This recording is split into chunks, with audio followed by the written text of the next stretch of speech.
সূচের শেষে একটি ছিদ্র থাকে যার দ্বারা আমরা এই সুতো পরাতে পারি, আর তারপর সূচের সাহায্যে এই সুতো দিয়ে বস্ত্র সেলাই করা যায়। কিন্তু যদি সুতোটা সোজা করে ধরা না হয় তাহলে সূচে কখনো এই সুতো পরানোই সম্ভব নয়। যদি এতে কোনো গিঁট পড়ে তখন তা কখনোই এই ছিদ্র দ্বারা প্রবেশ করা সম্ভব নয়। ঠিক এইভাবেই যদি আপনি কারোর জীবনে প্রবেশ করতে চান, কারোর অন্তরে প্রবেশ করতে চান, তাহলে আপনাকেও সহজ থাকতে হবে। এতে কোনো গিঁট থাকলে চলবে না, অর্থাৎ মনে যাতে কোনো মালিন্য না থাকে, যেন কোনো কুচিন্তা না থাকে। যদি এসব থাকে তাহলে আপনি কখনো কারোর জীবনে প্রবেশ করতে পারবেন না। আর যদি কোনোভাবে আপনি প্রবেশ করেও যান তাহলে তার মনে ঘর করতে পারবেন না।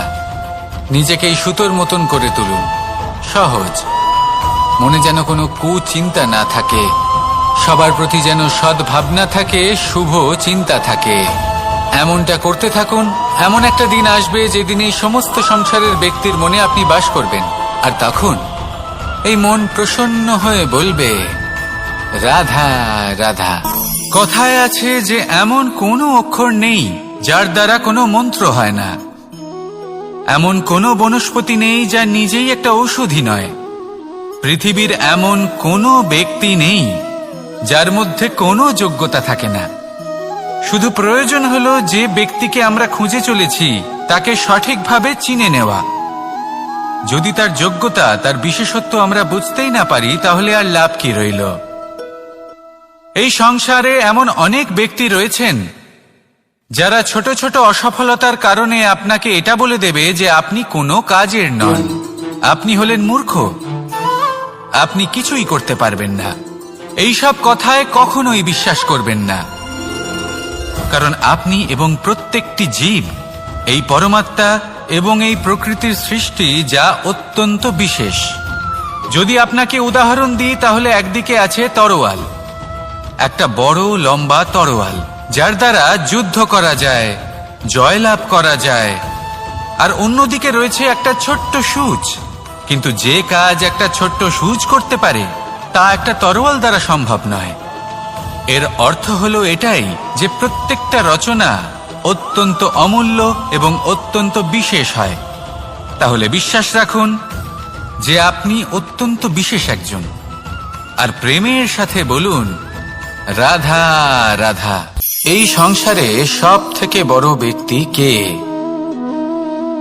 আপনি বলবেন, এই কেমন ধরনের প্রশ্ন? কিন্তু এটা হলো সব থেকে উচিত প্রশ্ন। কেউ এর উত্তর দেবে যে সেই মহাপ্রতাপী রাজা, তিনি হলেন সব থেকে বড় ব্যক্তি, সেই বড় রাজনীতিবিদ, তিনিই সব থেকে বড় ব্যক্তি।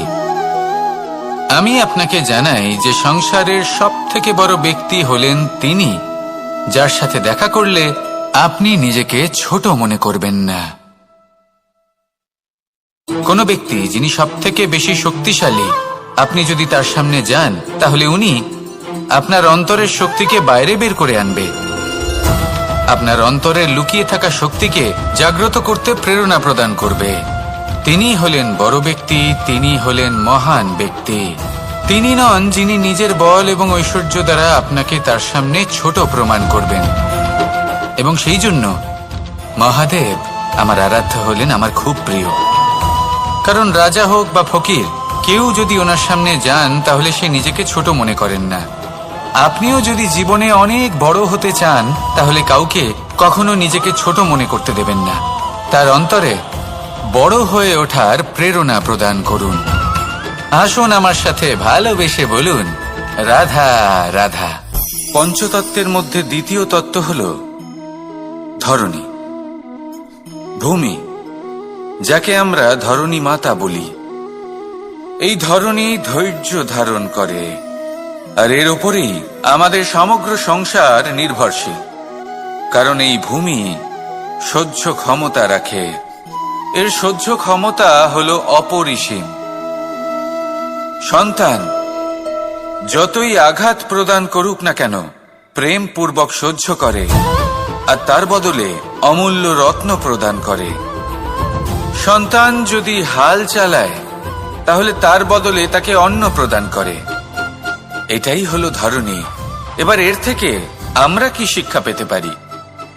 এটাই যে কারোর জন্য কিছু করা বা কাউকে কিছু দেওয়া মনে কোনো কামনা ছাড়াই। আর এই কথাটা বুঝে যান, যদি কারোর জন্য কামনা না রেখে বা কোনো পাওয়ার আশা না রেখে কারোর জন্য কিছু করেন বা কারোকে কিছু দেন, যদি এটা আপনি শিখতে পারেন, তবে আপনি ভালোবাসতে শিখে গেছেন। আর সেই জন্যই এই ধরিত্রীকে মাতা বলা হয়, কারণ মাতা শুধু উনি নন যিনি গর্ভে সন্তানকে ধারণ করেন, মাতা তো উনিও যিনি জীবন বাঁচতে শেখান, যিনি জীবন বাঁচার উদাহরণ প্রদান করেন। তাহলে ধরনীর থেকে এই নিঃস্বার্থ ভাব শিখুন, নিঃস্বার্থ ভালোবাসা শিখুন, আর এই ভালোবাসার সাথেই বলুন রাধা রাধা। এটা হলো ধান গাছ। এর থেকে যে চাল উৎপন্ন হয় তা মানুষ গ্রহণ করেন। আর এটা কি? এ হলো জংলি ঘাস। একবার ভেবে দেখুন, যদি এই জংলি ঘাস ধান গাছের আশেপাশে থাকে তাহলে কি হবে? ধান উৎপন্ন হতে পারবে? তা উৎকৃষ্ট হতে পারবে? আমরা কি তা গ্রহণ করতে পারবো? কখনোই নয়। এই জংলি ঘাস ধানকে নষ্ট করে দেবে, কিন্তু নিজে জীবিত থাকবে। এটাই হলো আজকের শিক্ষা। এই সংসারে যদি আপনি নীতির পথে চলতে চান, উচিত কর্ম করতে চান, সংসারকে সেবা করতে চান, তাহলে জংলি ঘাসের মতো ব্যক্তিদের থেকে সবসময় দূরে থাকতে হবে। সেই ব্যক্তি যারা দুর্নীতি এবং মিথ্যা দ্বারা পরিপূর্ণ, যাদের ব্যবহার অশুভ, যাদের অনেক অশুভ গুণ রয়েছে, তারা সঠিক নয়। সেই সকল ব্যক্তি যাদের চরিত্র অত্যন্ত দুষ্ট হয়, তারা হয় শুভ চরিত্রের ব্যক্তিকে একদম নষ্ট করে দেয়, নয় নিজের মতো বানিয়ে তোলে।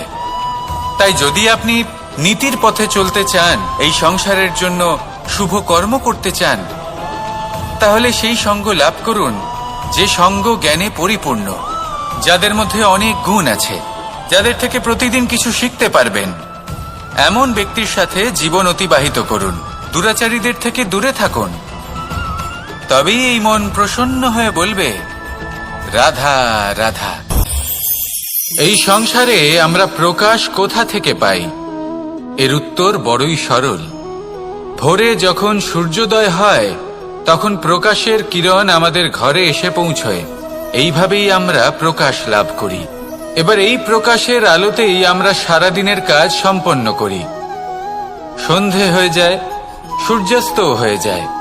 আর আমাদের ঘর যাতে অন্ধকার না হয়, তার জন্য আমরা একটা প্রদীপ প্রজ্বলিত করি। এটাই ঘটে আমাদের জীবনেও।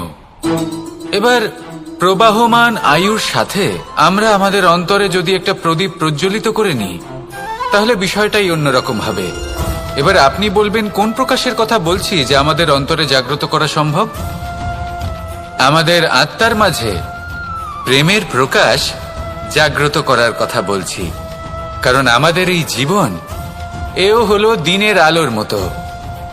আজ প্রকাশ আছে, কিন্তু কোনোদিন অবশ্যই অস্ত হবে। কিন্তু অস্ত হবার আগে যদি আমরা আমাদের আত্মার মাঝে প্রেমের এই প্রকাশ উজ্জ্বলিত করে নিই, তাহলে আমাদের সন্ধ্যাকালও আমরা আনন্দে এবং প্রেমে যাপন করব। তাহলে আসুন আর আমার সাথে ভালোবেসে বলুন রাধা রাধা। সূর্যের প্রকাশ অন্ধকারকে দূর করে দেওয়া সেই মহানায়ক। এই সূর্যের প্রকাশ যখন পৃথিবীতে এসে পৌঁছয়, কি হয়? এই পৃথিবী জেগে ওঠে, প্রত্যেক প্রাণী জেগে ওঠে, মানুষ জেগে ওঠে, নিজের কর্ম করেন, জীবন যাপন করেন। এই ঘুমের মৃতপ্রায় স্থিতি কাটিয়ে উঠে জীবন যাপন করতে শেখেন। এটাই হলো প্রভাব সূর্যের প্রকাশের। এবার এই প্রকাশ যে সূর্যের থেকে পাই, তিনি কি করেন? তিনি নিজেকে জ্বালান আমাদের জীবন প্রদান করার জন্য। প্রত্যেকটা মুহূর্ত তিনি তাপ সহ্য করেন, আমরা যাতে সেই প্রকাশ লাভ করি। এটাই হলো জীবনের সারমর্ম। যদি আপনিও এই সংসারে প্রকাশ ছড়িয়ে দিতে চান, তাহলে আপনাকেও তপ্ত হতে হবে, নিজে জ্বলতে হবে, সেই কর্ম করতে হবে যেটা কঠিন হতে পারে কিন্তু আসলে শ্রেষ্ঠ। তবেই এই সংসারের সেবা করতে পারবেন, সংসারকে পথ দেখাতে পারবেন। নিজের অন্তরের প্রকাশ জাগ্রত করুন, তবেই সেই সকল ব্যক্তি যারা পাপের অন্ধকারে নিমজ্জিত হয়ে আছেন তারা জাগ্রত হবেন। সেই সকল ব্যক্তিকে জাগিয়ে তুলুন, প্রেরিত করে তুলুন সুখী হওয়ার জন্য যারা সুখী হতে পারছেন না। সেই সকলকে প্রেরিত করুন সাফল্য লাভের যারা সফল হতে পারছেন না।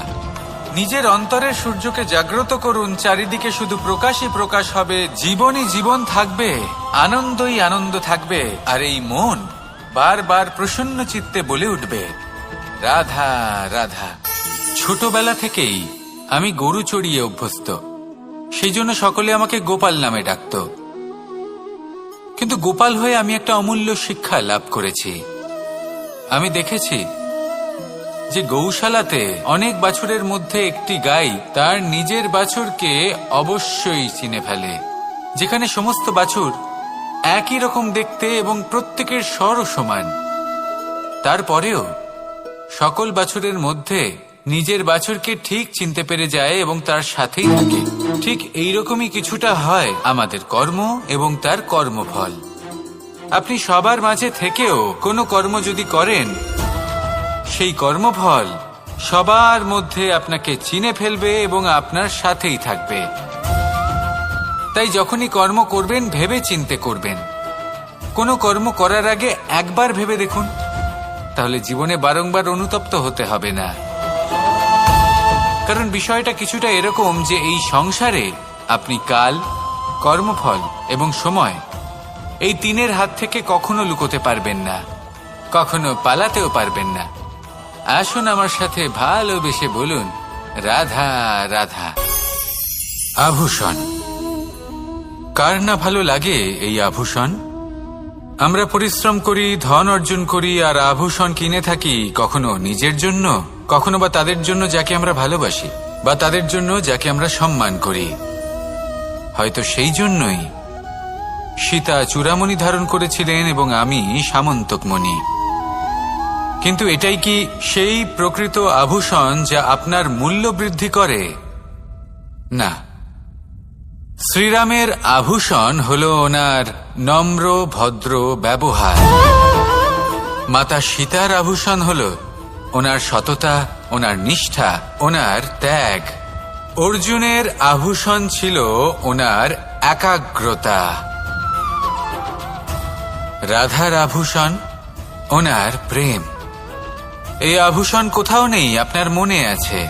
যদি আপনার মনে মিষ্টতা থাকে, তা শান্ত হয়, তাতে সততা থাকে, নিষ্ঠা থাকে এবং প্রেম থাকে, তাহলে আপনার অন্য আর কোনো আভূষণের কোনো প্রয়োজন নেই। আপনি যতই ভিড়ের মাঝে থাকুন, আপনার ঔজ্জ্বল্য চোখে পড়বে। আসুন আর আমার সাথে ভালোবেসে বলুন, রাধা রাধা। প্রেমের পরিভাষা আসলে কি? ভিন্ন ভিন্ন ধরনের ব্যক্তি, ভিন্ন ভিন্ন ধরনের প্রেমী, আলোচক বিভিন্ন ধরনের পরিভাষা প্রদান করেন এই প্রেম নিয়ে। কিন্তু প্রত্যেকের মনেই কখনো কখনো এই প্রশ্ন এসেছে, এই ভালোবাসা আসলে কি? নিজের প্রিয়তমকে জয় করাই কি প্রেম? চার হাত এক হয়ে যাবার নামই কি প্রেম? নিজের আবেগ ব্যক্ত করাই কি ভালোবাসা? না। প্রেমের অর্থ কাউকে লাভ করা নয়, বরং তার মাঝে বিলীন হয়ে যাওয়া। যদি কারোর হাত ধরে থাকি, তাহলে আজীবন তার সাথে পথ চলা হলো প্রেম। প্রেম শুধুমাত্র সেটা নয় যা প্রেমী আর প্রেমিকার কেশ দামে মালা বেঁধে দেয়। মাতা পিতার জন্য দিনরাত পরিশ্রম করা, নিজের পরিবারের জন্য দিনরাত পরিশ্রম করা, সেটাও প্রেম। নিজের বন্ধুদের জন্য, আপনজনের জন্য সবকিছু উজাড় করে দেওয়ার নাম হলো ভালোবাসা। নিজের মাতৃভূমির জন্য সাহসের সাথে লড়াই করা এবং আনন্দে নিজের জীবন ত্যাগ করে দেওয়াও কিন্তু প্রেমের নামান্তর। সেই জন্য যারা বুদ্ধিমান ব্যক্তি, তারা কখনো প্রেমের পরিভাষা খুঁজতে চান না, কারণ তারা জানেন যে এই প্রেম কতটা বিশাল। তারা জানেন যে এই প্রেম হলো এক বিশাল সাগর, যাকে নিজের মুঠোয় ধরে রাখা যায় না। সেই জন্য এই প্রেমের সাগরে ডুবে যান এবং সকলকে ভালোবাসতে শিখুন। যদি সবাইকে ভালোবাসতে পারেন, তাহলে তাদেরও কল্যাণ হবে যারা আপনাকে ভালোবাসে, তাদেরও কল্যাণ হবে যাদেরকে আপনি ভালোবাসেন, আর আপনারও কল্যাণ হবে। আর তখন এই মন ভালোবেসে বলবে, রাধা রাধা। হাস্য, হাসি জীবনে অত্যন্ত মূল্যবান হয়। কথায় আছে যে হাসি এবং হাস্য আমাদের জীবনে ওষুধের মতো কাজ করে, আমাদের সুস্থ রাখে, আমাদের জীবনের অনুভূতিগুলিকে আরো সুন্দর করে তোলে। কিন্তু প্রত্যেক ওষুধের মতোই এর সাথেও এটাই হয়। প্রত্যেক ওষুধ সঠিক সময়ে, সঠিক মাত্রায়, সঠিকভাবে গ্রহণ করতে হয়। যদি এরকম না হয় তাহলে এই ঔষধও শরীরের ক্ষতি করে দিতে পারে। এবার আপনি ভাবতে পারেন, হাসি থেকে কিভাবে ক্ষতি হতে পারে? আপনি যদি অন্য কারোর উপরে হাসেন তাহলে হয়তো তার মনে কষ্ট হতে পারে, তার অন্তরের মিত্র হয়তো শেষ হয়ে যেতে পারে, আর অন্তরের শত্রু জেগে উঠতে পারে। কিন্তু এটাই যদি আমরা সকলকে সাথে এনে সকলের সাথে হাসি, তাহলে হয়তো আমাদের অন্তরের এই হৃদয়ের ভেতরে লুকিয়ে থাকা যে শত্রু তা শেষ হয়ে যেতে পারে, আর অন্তরের বন্ধুসত্তা প্রকাশিত হতে পারে। ঠিক কি না?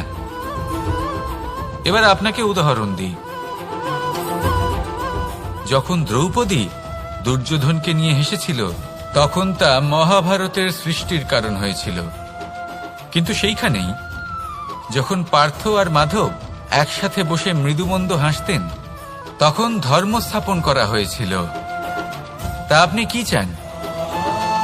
কাউকে নিয়ে হেসে তাকে আঘাত করতে চান, নাকি সকলকে একসাথে এনে তাদের হাসিয়ে তুলে ধনাত্মক প্রভাব ফেলতে চান? সিদ্ধান্ত আপনার। আসুন আর আমার সাথে ভালোবেসে বলুন, রাধা রাধা। মাঝে মাঝে কিছু মুহূর্তের জন্য চোখ বন্ধ করে ধ্যানের বেদিতে বসে ধ্যান করতে চেষ্টা করুন, আর বোঝার চেষ্টা করুন যে আমরা সর্বপ্রথম কি দেখতে পাচ্ছি, কি অনুভব করছি। আপনি দেখতে পাবেন সবার আগে আপনার চোখের সামনে আপনার দুষ্কর্মগুলিকে, আপনার লুকিয়ে থাকা ক্রোধ, অন্তরের যন্ত্রণা, ভয়, নিরাশা, এই সব কিছুই সবার আগে দেখতে পাবেন আপনি। আর এই সব কিছুই আমাদের দুঃখের কারণ হয়ে ওঠে। এই সব কিছু সারমর্ম কি? সারমর্ম শুধু একটাই, সেটা হলো এই যে আমাদের এই মন তা কিন্তু দুষ্কর্ম পছন্দই করে না। আমাদের এই মন একটা সুখময় জীবন যাপন করতে চায়, সৎকর্ম করতে চায়। তাই এটাই করুন, শুভ চিন্তা করুন, শুভ কর্ম করুন, ইতিবাচক মনোভাব নিয়ে জীবনে অগ্রসর হন। তারপর চোখ বন্ধ করে অন্তরে দেখতে থাকুন। দুঃখের আভাসই পাবেন না। এই মন প্রসন্নতা এবং প্রেমের দ্বারা পূর্ণ হবে এবং বারবার বলে উঠবে, রাধা রাধা। মানুষ তার জীবনে দুই ধরনের পরিস্থিতিকে খুব ভয় পায়। এক, কোনো কারণবশত কারোর সামনে নত হওয়া। দুই, কোনো কারণে নিজের চরিত্র থেকে, নিজের মূল্যবোধ থেকে বিচ্যুত হওয়া। এবার কেন হয় এরকম যে কথায় কথায় কারোর সামনে নত হতে হয়? কেন বারংবার নিজের চরিত্র থেকে চ্যুত হতে হয়? এরকম কেন হয়? এটা তখনই হয় যখন আমাদের শিক্ষা এবং মূল্যবোধের অভাব থাকে। যদি মানুষের মধ্যে প্রকৃত শিক্ষা থাকে তাহলে এই সংসারে কোনো সময় এবং কারোর সামনেই নত হওয়ার কোনো প্রয়োজন নেই। যদি মানুষের মধ্যে মূল্যবোধ থাকে তাহলে তাকে নিজের মূল্যবোধ বা চরিত্র থেকে বিচ্যুত হতে হয় না, তা সে যাই হয়ে যাক না কেন। কোনো বালককে যদি জন্ম থেকেই সুশিক্ষার অধিকারী করা হয়, শিক্ষিত করা হয়, মূল্যবোধের অধিকারী করা হয়, তবে সে এই সংসারে এমন কর্ম করবে যাতে সে নিজেকে, নিজের পরিবারকে, সমগ্র সমাজকে গর্বিত করতে পারে। শিক্ষা লাভ করুন, মূল্যবোধ লাভ করুন এবং আমার সাথে ভালোবেসে বলুন, রাধা রাধা। এই সংসারে কোনো বস্তু হোক বা ব্যক্তি হোক, তার একার গুরুত্ব কিন্তু খুব বেশি নয়। একটা উদাহরণ হিসেবে বৃষ্টির ফোঁটাকে ভেবে দেখুন। যদি একটি বৃষ্টির ফোঁটা হয় তাহলে তার খুব বেশি গুরুত্ব থাকে না, কিন্তু যখন সহস্র বৃষ্টির ফোঁটা মেঘের মধ্যে দিয়ে ঝরে পড়ে তখন সেটা বর্ষার রূপ ধারণ করে। সেই বর্ষা যা এই প্রকৃতিকে শান্ত করে। সেইভাবেই পাথরের ছোট টুকরো তার খুব বেশি গুরুত্ব থাকে না, কিন্তু যখন অসংখ্য পাথরের টুকরো একত্রিত হয় তখন তা পর্বতের আকার ধারণ করে। সেইভাবেই কিছু মানুষ যখন একত্রিত হন তখন তৈরি হয় পরিবার, কিছু পরিবার যখন একত্রিত হয় তখন তৈরি হয় সমাজ, যখন অনেক সংখ্যক সমাজ একত্রিত হয় তখন তৈরি হয় রাজ্য। এবার এই রাজ্যের সবথেকে গুরুত্বপূর্ণ ব্যক্তি হতে পারেন রাজা, কিন্তু তাও সেই রাজা একা কিছু করতে পারেন না। যুদ্ধ লড়ার সময় তারও নিজের সৈন্যদলকে প্রয়োজন পড়ে। কিন্তু এই সংসারে এমন একজন ব্যক্তি আছেন যিনি একাই সব কাজ করতে থাকেন, এবং সেই ব্যক্তি হলেন মা। আমাদের জীবনে একজন পিতার ভূমিকা কিন্তু নিঃসন্দেহে অমূল্য, কিন্তু আমাদের সকলের জীবনে যে ভূমিকা একজন মায়ের তা অন্য কারোর থাকে না। একজন মা একাই সন্তানকে বড় করতে পারেন, সংস্কারী করে তুলতে পারেন, তার জন্য পরিশ্রম করেন। আর এত কিছু কাজ করার পরেও তার কাজের জন্য তিনি প্রশংসা অবশ্য পান না। উল্টে যদি সেই সন্তান অনুচিত পথে চালিত হয়, অনুচিত কর্ম করে, তখন সেই মাকেই অপবাদের পাত্র হয়ে উঠতে হয়। আমাদের জীবনে মায়ের যোগদান কতটা সেটা বুঝুন। আপনাকে বড় করে তোলার জন্য উনি কতটা পরিশ্রম করেছেন সেটা বুঝুন। আজ থেকে, এখন থেকে, এই মুহূর্ত থেকে মাকে সম্মান করতে শিখুন। যখন সময় পাবেন, যখন সুযোগ হবে, তখন তার প্রশংসা করুন, ওনারও ভালো লাগবে।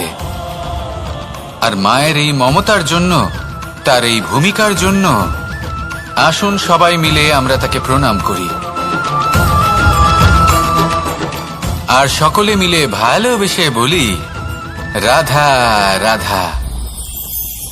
মানুষের মানসিকতা এমন হয় যে সে যতটা করে আশা করে যে তার থেকে অনেক বেশি তার বদলে সে পাবে।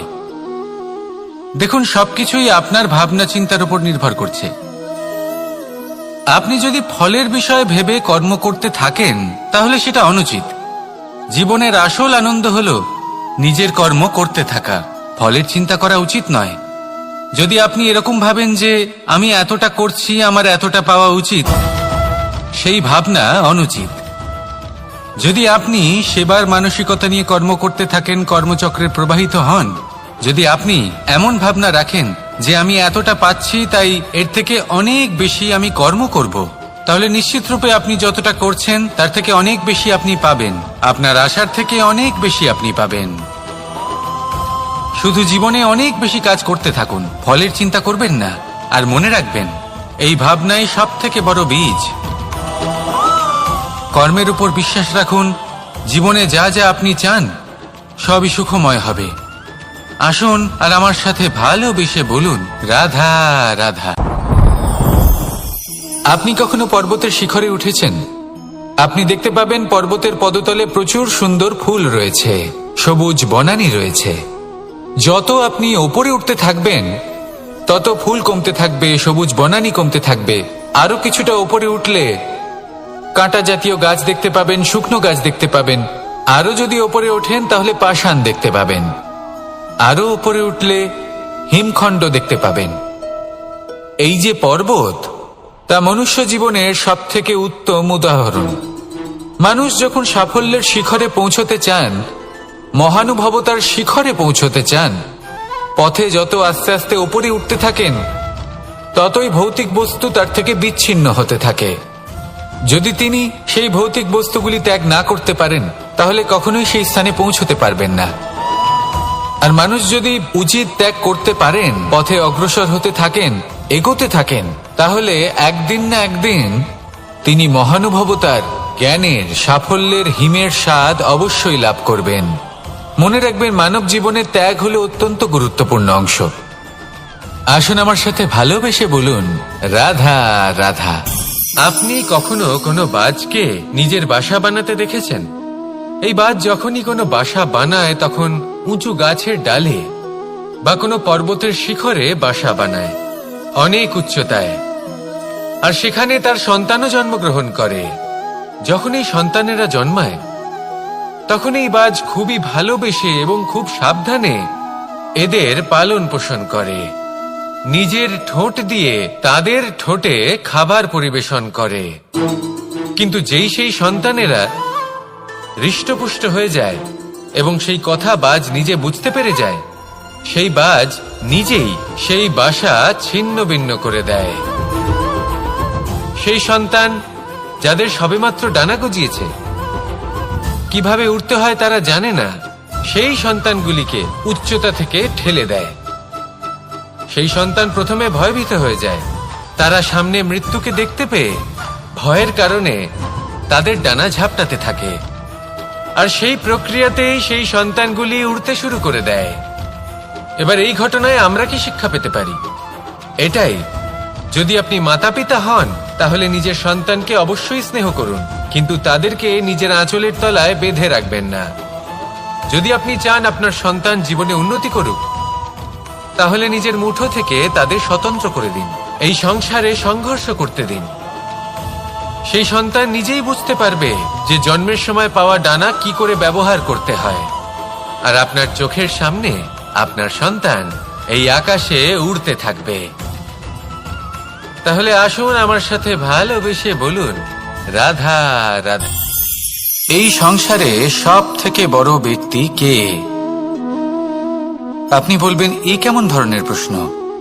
কিন্তু এটা হলো সব থেকে উচিত প্রশ্ন। কেউ এর উত্তর দেবে যে সেই মহাপ্রতাপী রাজা, তিনি হলেন সব থেকে বড় ব্যক্তি। সেই বড় রাজনীতিবিদ, তিনিই সব থেকে বড় ব্যক্তি। আমি আপনাকে জানাই যে সংসারের সব থেকে বড় ব্যক্তি হলেন তিনি, যার সাথে দেখা করলে আপনি নিজেকে ছোট মনে করবেন না।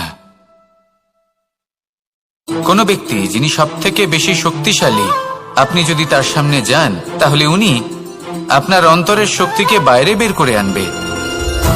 আপনার অন্তরের লুকিয়ে থাকা শক্তিকে জাগ্রত করতে প্রেরণা প্রদান করবে। তিনি হলেন বড় ব্যক্তি, তিনি হলেন মহান ব্যক্তি। তিনি নন যিনি নিজের বল এবং ঐশ্বর্য দ্বারা আপনাকে তার সামনে ছোট প্রমাণ করবেন। এবং সেই জন্য মহাদেব আমার আরাধ্য হলেন আমার খুব প্রিয়। কারণ রাজা হোক বা ফকির, কেউ যদি ওনার সামনে যান তাহলে সে নিজেকে ছোট মনে করেন না। আপনিও যদি জীবনে অনেক বড় হতে চান তাহলে কাউকে কখনো নিজেকে ছোট মনে করতে দেবেন না। তার অন্তরে বড় হয়ে ওঠার প্রেরণা প্রদান করুন। আসুন আমার সাথে ভালোবেসে বলুন, রাধা রাধা। সূচের শেষে একটি ছিদ্র থাকে, যার দ্বারা আমরা এই সুতো পরাতে পারি। আর তারপর সূচের সাহায্যে এই সুতো দিয়ে বস্ত্র সেলাই করা যায়। কিন্তু যদি সুতোটা সোজা করে ধরা না হয় তাহলে সূচে কখনো এই সুতো পরানোই সম্ভব নয়। যদি এতে কোনো গিঁট পড়ে তখন তা কখনোই এই ছিদ্র দ্বারা প্রবেশ করা সম্ভব নয়। ঠিক এইভাবেই যদি আপনি কারোর জীবনে প্রবেশ করতে চান, কারোর অন্তরে প্রবেশ করতে চান, তাহলে আপনাকেও সহজ থাকতে হবে। এতে কোনো গিঁট থাকলে চলবে না, অর্থাৎ মনে যাতে কোনো মালিন্য না থাকে, যেন কোনো কুচিন্তা না থাকে। যদি এসব থাকে তাহলে আপনি কখনো কারোর জীবনে প্রবেশ করতে পারবেন না। আর যদি কোনোভাবে আপনি প্রবেশ করেও যান তাহলে তার মনে ঘর করতে পারবেন না। নিজেকে এই সুতোর মতন করে তুলুন, সহজ। মনে যেন কোনো কুচিন্তা না থাকে, সবার প্রতি যেন সদ্ভাবনা থাকে, শুভ চিন্তা থাকে। এমনটা করতে থাকুন।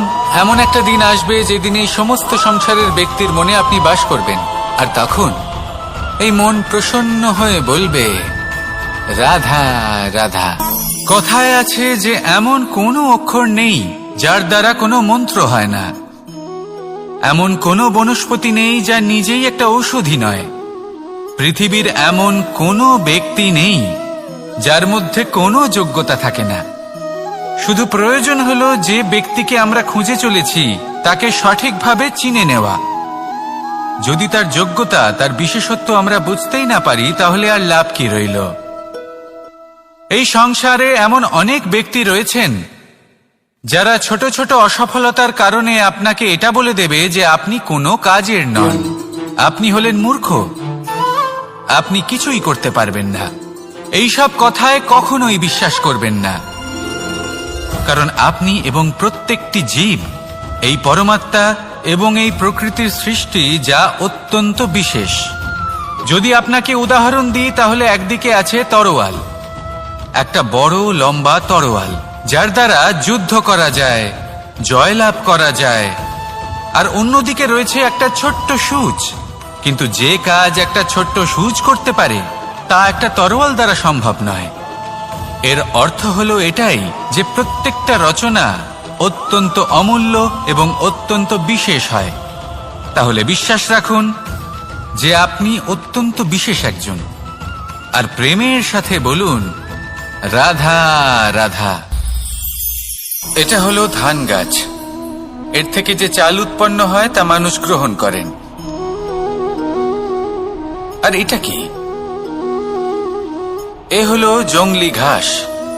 একবার ভেবে দেখুন, যদি এই জংলি ঘাস ধান গাছের আশেপাশে থাকে তাহলে কি হবে? ধান উৎপন্ন হতে পারবে?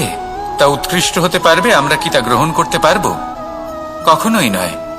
এই জংলি ঘাস ধানকে নষ্ট করে দেবে, কিন্তু নিজে জীবিত থাকবে।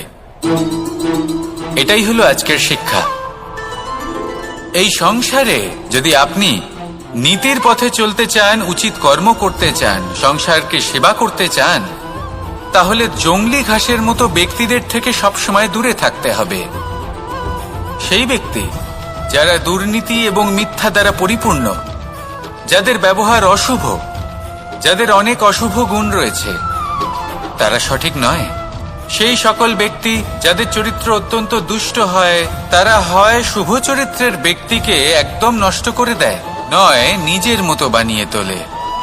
তাই যদি আপনি নীতির পথে চলতে চান, এই সংসারের জন্য শুভ কর্ম করতে চান, তাহলে সেই সঙ্গ লাভ করুন যে সঙ্গ জ্ঞানে পরিপূর্ণ, যাদের মধ্যে অনেক গুণ আছে, যাদের থেকে প্রতিদিন কিছু শিখতে পারবেন। এমন ব্যক্তির সাথে জীবন অতিবাহিত করুন। দুরাচারীদের থেকে দূরে থাকুন। তবেই এই মন প্রসন্ন হয়ে বলবে রাধা রাধা। পঞ্চতত্ত্বের মধ্যে দ্বিতীয় তত্ত্ব হল ধরণী, ভূমি, যাকে আমরা ধরণী মাতা বলি। এই ধরণী ধৈর্য ধারণ করে, আর এর ওপরেই আমাদের সমগ্র সংসার নির্ভরশীল। কারণ এই ভূমি সহ্য ক্ষমতা রাখে। এর সহ্য ক্ষমতা হল অপরিসীম। সন্তান যতই আঘাত প্রদান করুক না কেন, প্রেম পূর্বক সহ্য করে, আর তার বদলে অমূল্য রত্ন প্রদান করে। সন্তান যদি হাল চালায়, তাহলে তার বদলে তাকে অন্ন প্রদান করে। এটাই হলো ধরণী। এবার এর থেকে আমরা কি শিক্ষা পেতে পারি? এটাই যে কারোর জন্য কিছু করা বা কাউকে কিছু দেওয়া মনে কোনো কামনা ছাড়াই। আর এই কথাটা বুঝে যান, যদি কারোর জন্য কামনা না রেখে বা কোনো পাওয়ার আশা না রেখে কারোর জন্য কিছু করেন বা কারোকে কিছু দেন, যদি এটা আপনি শিখতে পারেন, তবে আপনি ভালোবাসতে শিখে গেছেন। আর সেই জন্যই এই ধরিত্রীকে মাতা বলা হয়। কারণ মাতা শুধু উনি নন যিনি গর্ভে সন্তানকে ধারণ করেন, মাতা তো উনিও যিনি জীবন বাঁচতে শেখান, যিনি জীবন বাঁচার উদাহরণ প্রদান করেন। তাহলে ধরণীর থেকে এই নিঃস্বার্থ ভাব শিখুন, নিঃস্বার্থ ভালোবাসা শিখুন, আর এই ভালোবাসার সাথেই বলুন রাধা রাধা।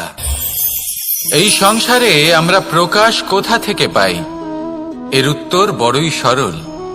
ভোরে যখন সূর্যোদয় হয়, তখন প্রকাশের কিরণ আমাদের ঘরে এসে পৌঁছয়।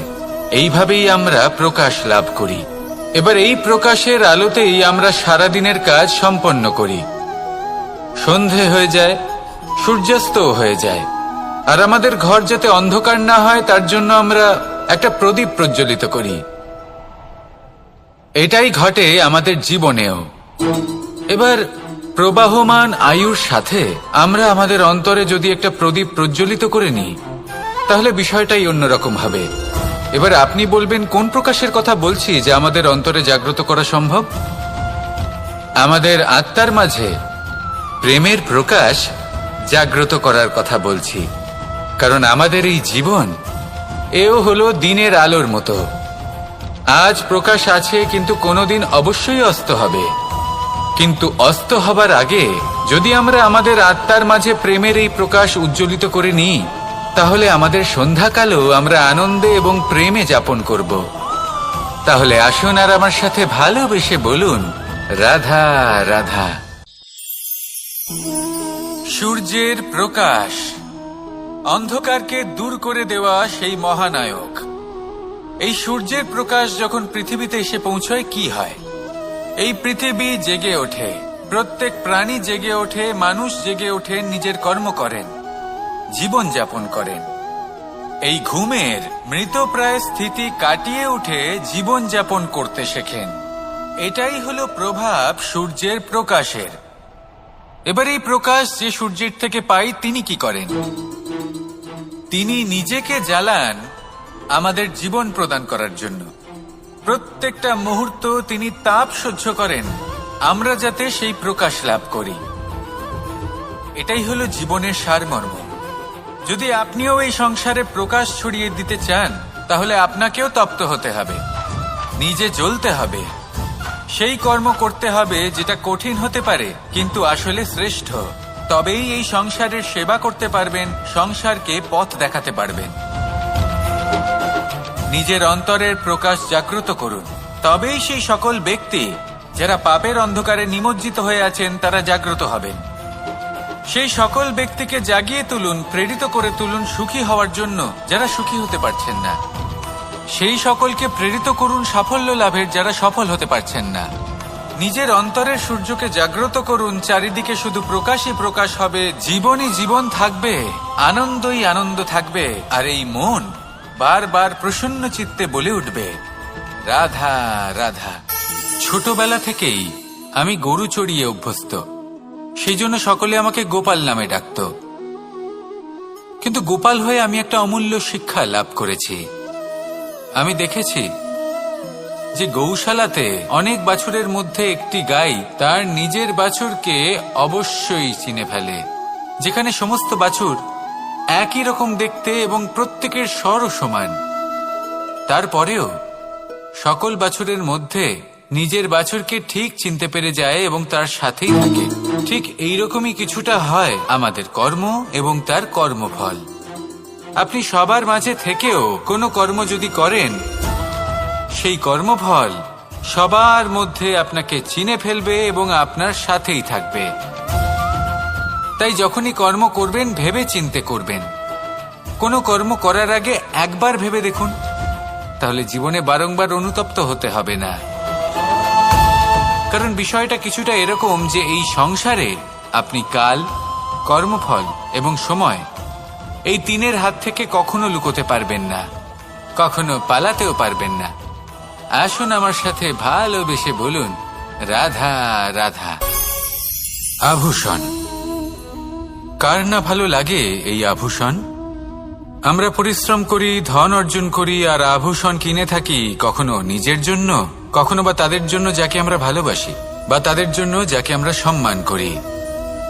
হয়তো সেই জন্যই সীতা চূড়ামণি ধারণ করেছিলেন এবং আমি সামন্তকমণি।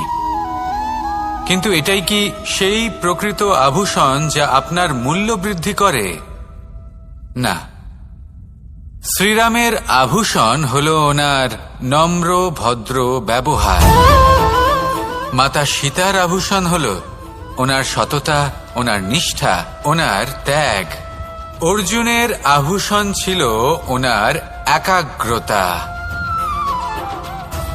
রাধার আভূষণ ওনার প্রেম। এই আভূষণ কোথাও নেই, আপনার মনে আছে। যদি আপনার মনে মিষ্টতা থাকে, তা শান্ত হয়, তাতে সততা থাকে, নিষ্ঠা থাকে এবং প্রেম থাকে, তাহলে আপনার অন্য আর কোনো আভূষণের কোনো প্রয়োজন নেই। আপনি যতই ভিড়ের মাঝে থাকুন, আপনার ঔজ্জ্বল্য চোখে পড়বে। আসুন আর আমার সাথে ভালোবেসে বলুন, রাধা রাধা।